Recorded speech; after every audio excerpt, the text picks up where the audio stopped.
I guess Sam, it's Brian. Just one question. I guess before you guys got into the discussion of just using the 75K in this next phase, I was thinking to myself, you know, the old part of town hall, most of it's already predetermined, right? So it probably is not going to be a $200,000 to do the drawings on that portion.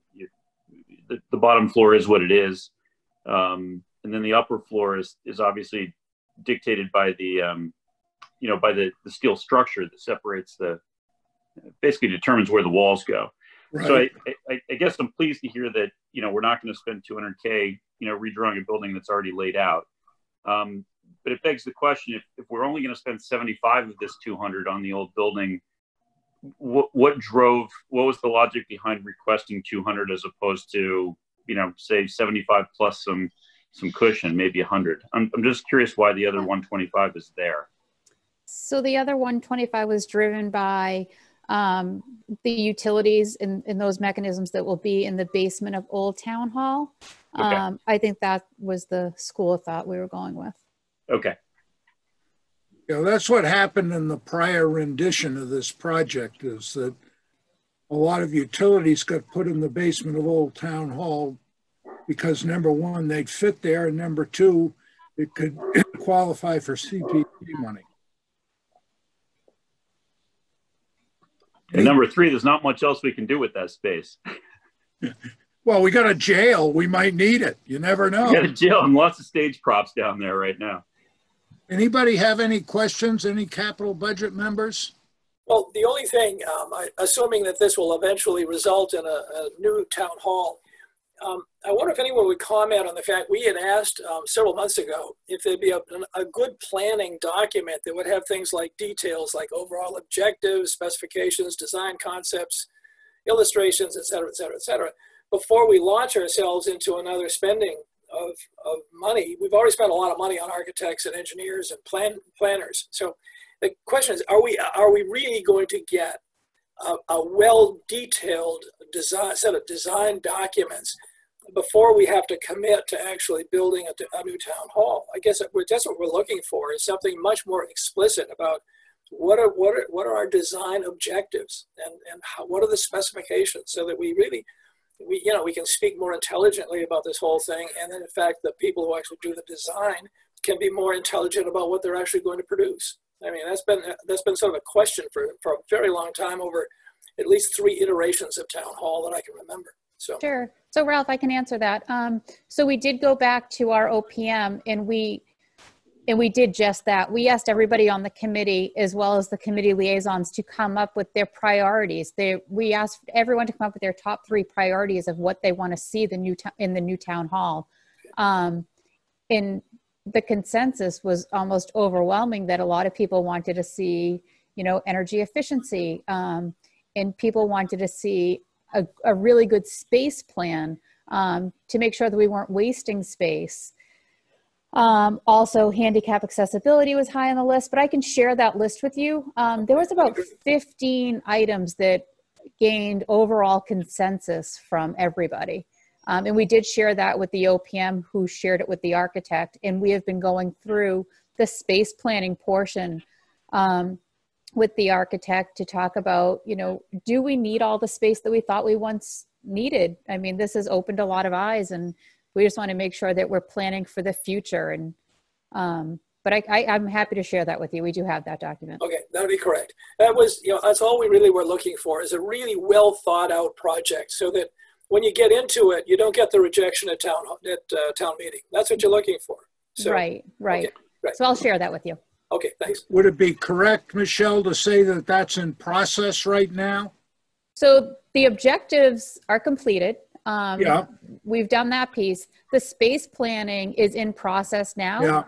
Yeah. We're hoping to have a call this coming Monday to discuss where everything shakes out as far as space and what the future will look like for Town Hall. Okay.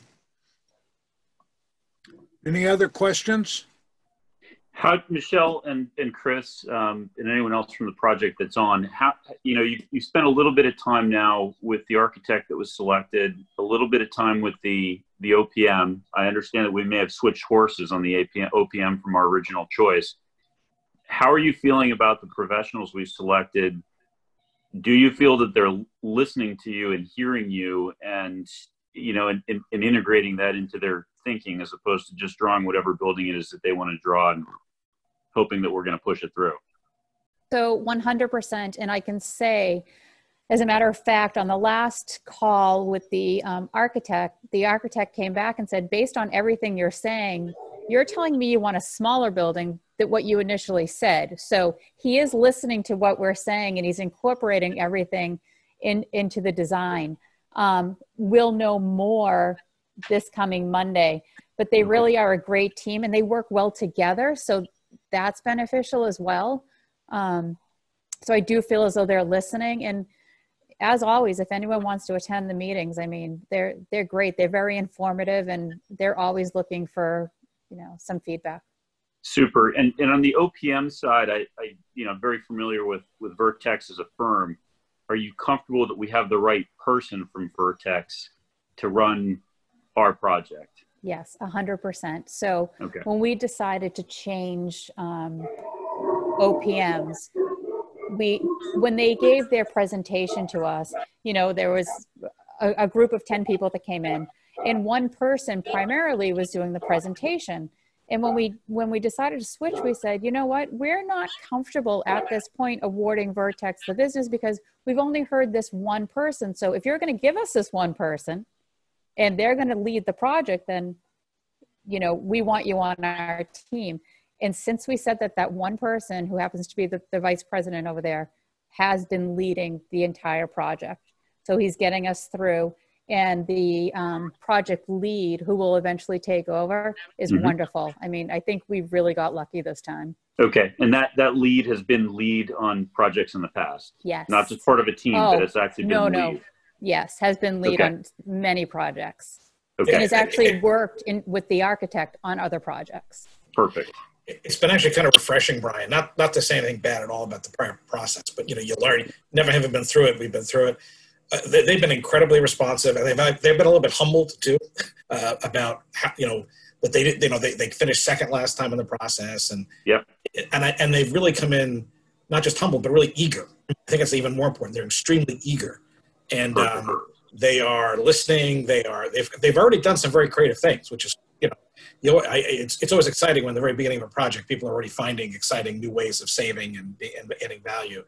And again, because with the principal being the leader, you know, that's been an eye opener because they're all in on this, which is and it's good. It's good when the firm is putting its you know, putting something in the game. They have real skin in this game, and they really want this to succeed. No, that's great. I mean, I feel like we had good firms on the last go round, but perhaps not the right people for the project. You know, we had an architect that was brilliant at historical, but had never really designed a new building. And we had an OPM firm that was awesome, but we had a first-time lead. And the combination was tricky. I think we have a well-seasoned team all around. I think both from the architect and the OPM. Fantastic. That's great news. It starts there. It really starts there, and everything else should follow nicely. Even more importantly, Michelle's the primary staff lead, and she's doing an outstanding job too. I'm sure she is. Right. Thank you. Does anybody else have any questions on Town Hall? Okay, let's move on to the school fencing.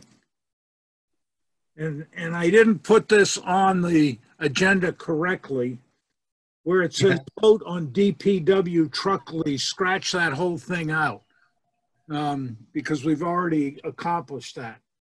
But the school fencing, Russ, do you want to fill us in a little bit on what that is? It's to bring it into compliance with mass disability laws. It had been done some years ago and conformed to the federal ADA. Massachusetts version of the ADA is stricter and takes precedence. This is to separate, they have to separate the playground by age groups. This is going to separate the 3 to 5 year old or 3rd to 5th grade from the rest of the area.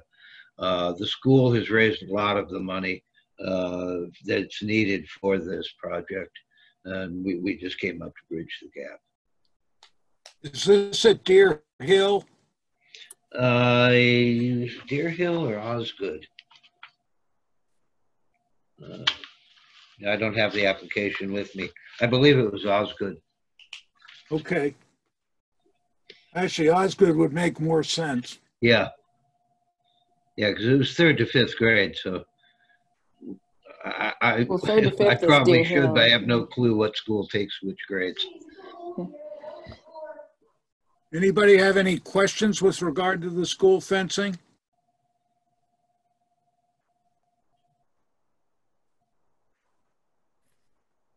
Okay, I don't know if we want to treat these all together and take one vote that encompasses all of them, or if we want to separate it out. I'd say if anybody has an objection to a single item and it is going to vote against it, say so now, and we'll take them one at a time. Otherwise, I'd entertain a motion to on all 4 of the items. That's how I plan on presenting them to town meeting, is one All vote. at once? All at once. If they want to separate, we can separate. If we do them all at once, and this thing's tomorrow night's going to be a nightmare anyway, but this will take a good half hour off of it. Russ, how can you say that? Experience. Well, I'm not hearing that anybody wants to separate them, so Let me ask a question, okay? The only one that's really very different here is the Milliken Field one, which is bathroom and storage. We've been through this before in the past, I think, and the question has always been, if you're going to put in brand new bathrooms, who's maintaining these things? And is this really necessary after, 40 years of being here and never having the need to have a specific bathroom at Milliken Field? This is a big change. This is an extension of what had been approved years ago. It hit the end of its term, and we're just renewing it. I see. Okay. Yeah, if I may, Ralph, unlike us, capital budget approves or recommends an appropriation, and they put a time frame on it. So if the money's not used, they take it back. Yep. That's part of their, I guess, approval process. And these items, these 4 items on the list are ones they had priorly approved. We had heard them and recommended them, and now they're just extending the time frame on it. Okay. Yeah. Got it. All right. The Historical Society one is being extended. They got a bill about 3 days after we dinged the $8,400 that was left in the account. So we're opening that up again.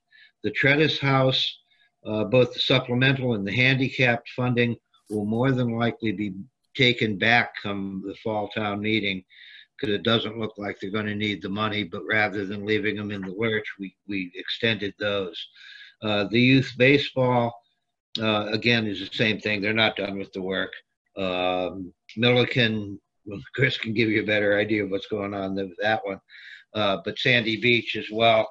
They may not use that $3,400, but rather than making them come back to get it again, we gave them until the fall to let us know if they want it or not. And if they don't, then we'll take it back.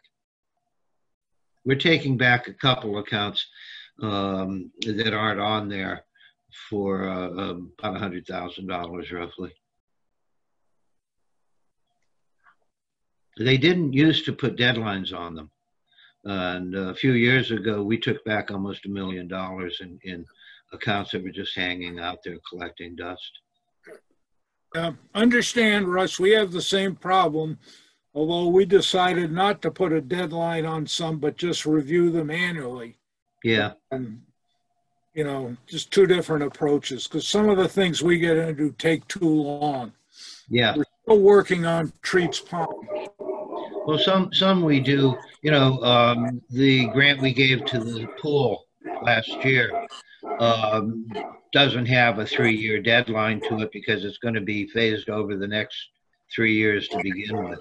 Mm-hmm. We'll look at them case by case, but we try to keep it in the 3 just so we don't have a ton of money floating out there that's never going to be used. Yeah.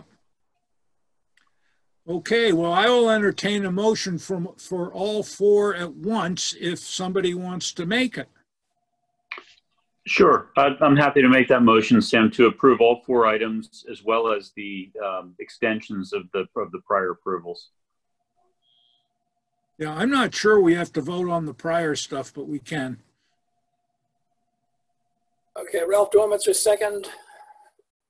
We will do a roll call vote. I'll start with you, Ralph, because you're on my screen. Okay, Ralph Dormitzer, aye. Brian? Brian Host, aye. Sam Wakeman, aye. Francine? Francine Lyons, aye. Susan? You there, Susan? You're muted. She's on mute, yeah.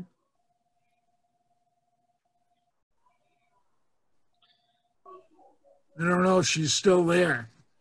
No, we'll continue on. Michael, why don't you vote just in case? Michael Fetcher, aye. Okay. And that's all I have right now, unless anybody has anything else. I think tomorrow night is going to be quite interesting. My understanding, well, Chris, you can tell us how this is going to work, because I've gotten dribs and drabs from different places. Have any of you seen the video? Yeah. No, if you went, actually, if Michelle will give me the power to share, I can. If you indulge me, I will share the video, and you can see it right now. Is it on the town website?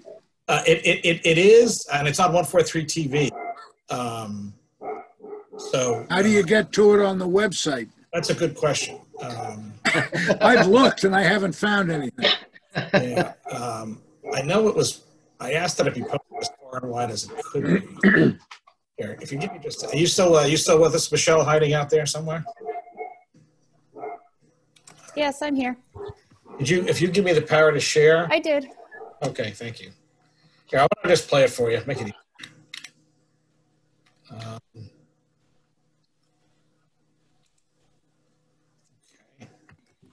Online appears in my email box about 5 different ways.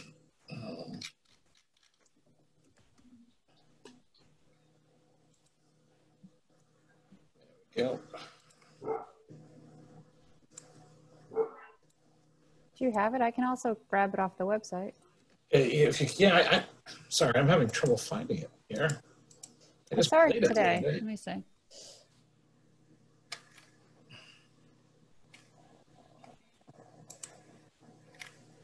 Michelle, do you know where it is on the website? Looking. Hang on. It's on Cohasset 143. Well, is that where it is now?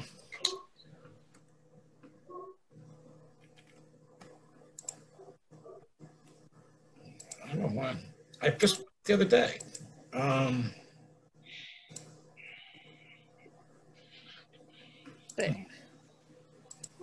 Well, I'll as Michelle is trying to find it. So basically, what happens? Folks will have 2 options. If you live in the neighborhood and want to walk, you can. You'll go through gate 4. You checked in, and you can sit in seating, socially distanced seating in the front of the area. Most people will hop in their cars. They'll drive in, and they'll come in gate 1. That's the gate that's just 3A, up towards the school. You'll be queued up in that parking lot. Then you'll be directed behind, kind of along the side, the back side of the property. And it'll break into 2. There'll be parking lot attendants. You'll follow their direction, and there'll be 2 check-in stations with 3 check-ins each. So there'll be 6 people checking people, as many as 6 people checking people in at a time, with a poll pad, the electronic poll pad. So you'll pull up, they'll validate who's in the car, who's a registered voter, and then you'll get a packet for each person. And the packet will include the motions, which people can download. I'll have those posted on the website tomorrow. And again, I just sent them to Sam and you, Brian. So if you want to distribute them electronically, you're free to do that too. and they'll have a pack of that, a little one sheet about where things are on the property. There's bathrooms and what to do if there's an emergency, and what the radio frequency is 93 point something or other, but it's kind of be important to know what it is, so you can turn your FM radio on. And then you'll be directed to a slot. The way it's set up is that it's set up so the cars kind of alternate with each other, so they won't be blocking a view. And there's exit rows and safety rows, so if people had to leave early for whatever reason, they could. The stage is up front. Dan will be up there. I'll be up there. There'll be a couple of video screens, and then there'll be microphones throughout the parking lot, kind of like at annual town meeting under tents, and there'll be staff members there too. So if somebody wants to speak on any article, you just come out. Yeah, you should be wearing a mask. You'll go to the microphone stand. There'll be markings so you know how safely to stand, kind of like you're in the supermarket. The flag man will hold or the flag person will hold the flag down, will acknowledge you, and then you can speak. And the microphones will be wiped down. You won't have to touch them anyway, but they'll be wiped down periodically to make sure they're safe and they're cleansed. And then again, there'll be 2 video boards up front and speakers as well. It's going to be unique, but it's and there's been a lot of people working on this. Dan Evans has been on site. Carol's been on site. We've had IT on this and facilities. Glenn Pratt in emergency management. I think a lot of the CERT team is on site to help with parking. So it should be quite a production. The hope and some of the more controversial things which deserve a good debate, like the water rate increase, and some of the zoning articles have been pushed off till the fall. A number of articles on the warrant are going to come off. For example, there's no reports of committees. There's no unpaid bills. The FEMA article is going to be pulled. FEMA's changed its process after forcing us to go down this path. Then there's a number of other, the citizens petition, for example, has also been preempted, providing Article 21 passes by a much more comprehensive article that was drafted by council. So there'll be the budget, there'll be a presentation on the aggregation article. Obviously, Sam will be discuss your kind of come up and talk capital, I hope. Russ will be there to talk CPC, and then I think a short presentation on the solar lease proposal at the very end of the warrant. Otherwise, a lot of the articles are comparatively routine. Again, if anyone has any questions, we'll be most certainly prepared to answer them. So, and website has a lot of backup material if anybody wants to see anything before tomorrow night, or even during tomorrow night. And then 143 TV has a series of sat down with Don Pyatt, and we talked the budget for a good half hour. Sat down with Sam. We did about half an hour on the capital plan. You'll know that part. And then I did about an hour with Quinn Kelly, the Mariner reporter, just talking about the warrant in general. So there's a lot of resources if people want to learn anything else about the meeting itself. I have a question. Sure. What is the process? Say something comes up which requires a committee vote at town meeting and requires discussion among the committee before they can vote. How are we supposed to handle that? You can cluster together. I mean, you're allowed to leave. If something like that had to happen, there's a grassy area up in front, and you can always either do that or go off to the side and socially distance in a safe manner as a group and talk. The selectmen are going to do that before the meeting. They're going to get the meeting starts just to formally convene as a group, so standing up in front. Hopefully that won't be necessary, but if it is, Well, yeah, what if, something could come up out of the audience, and who knows? That's possible. So I do have the video finally. Sorry about that. Oh, that's okay. You shouldn't apologize. Nobody else can find it, but at least you found it. Took me a while. You have to tell us how to. The fact that you had to find it that hard, it makes me concerned about where it is. So. Excuse me.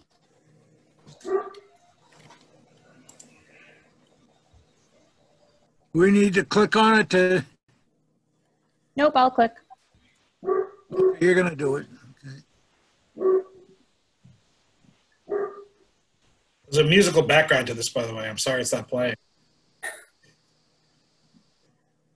Am I the only one that can hear the music? Yes, you are.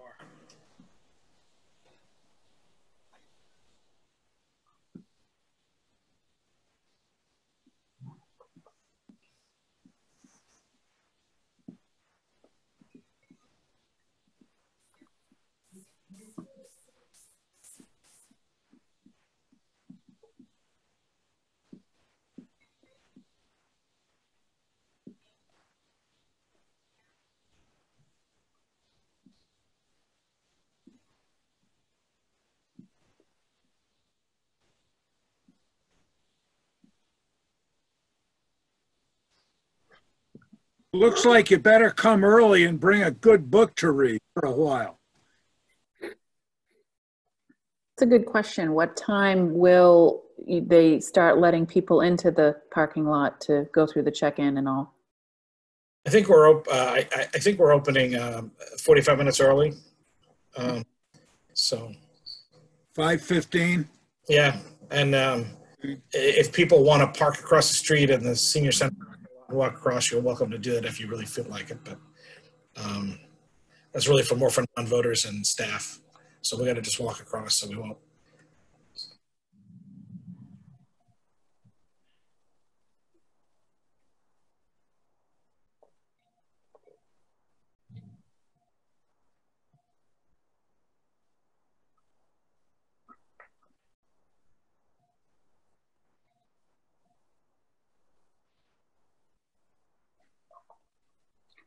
Silly questions. The meeting is 6 or 7? 6. 6. Yeah, it's at 6, so we're starting a little early.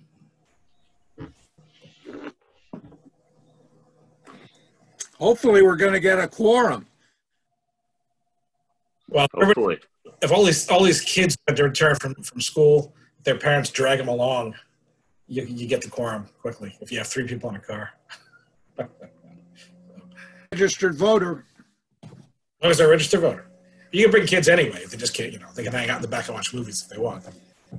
So, yeah, there is music to that. I'm sorry that you didn't get the full effect. I'm sure they'll, fortunately, the weather looks like it's going to be much like today. It's going to be clear and comfortable.